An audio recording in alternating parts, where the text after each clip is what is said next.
Back to Santos, back to Vila Belmiro, back where it all started.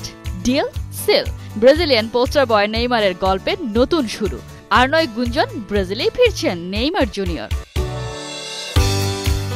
এরই মধ্যে হয়ে গেছে মৌখিক চুক্তি। বিভিন্ন গণমাধ্যমের পাকা খবর, সান্তোসে যোগ দিতে বুধবারই ব্রাজিল যাচ্ছেন নেইমার। সান্তোসে আপাতত 6 মাসের চুক্তিতে যোগ দিলেও সুযোগ থাকছে আরো 1 বছর বাড়ানোর। আর চলতি সপ্তাহে সান্তোসে হয়ে যাবে নেইমারের গ্র্যান্ড আনভেইলিং। সবকিছু ঠিকঠাক থাকলে 5 ফেব্রুয়ারি জন্মদিনের দিন সান্তোসের জার্সিতে দেখা যেতে পারে ব্রাজিলিয়ান সুপারস্টারকে।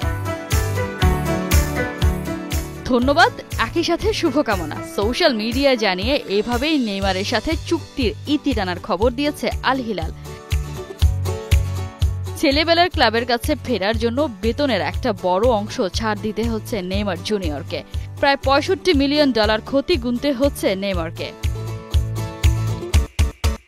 2023 সালের সামারে $97.6 মিলিয়ন পিএসজি থেকে সৌদি আরবের ক্লাব আল হিলালে নাম লিখিয়েছিলেন ব্রাজিলিয়ান ক্যারিশমেটিক ফুটবলার। তবে সৌদিতে পার করেছেন ভুলে যাওয়ার মতো একটা অধ্যায়।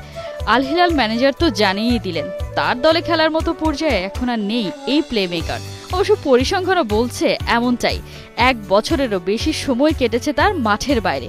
7 ম্যাচ খেলেছেন, খেলতে পেরেছেন 428 মিনিট, গোল করেছেন 1টা, অ্যাসিস্ট 2টা।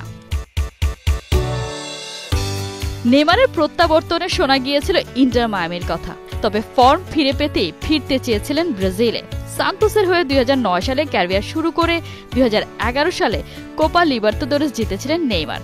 সব হিসাব নিকাশ চুকিয়ে এই নেইমারের ফেরা তো হচ্ছে, তবে সেই নেইমার ফিরবেন তো? কোহিনুর কণা, 71।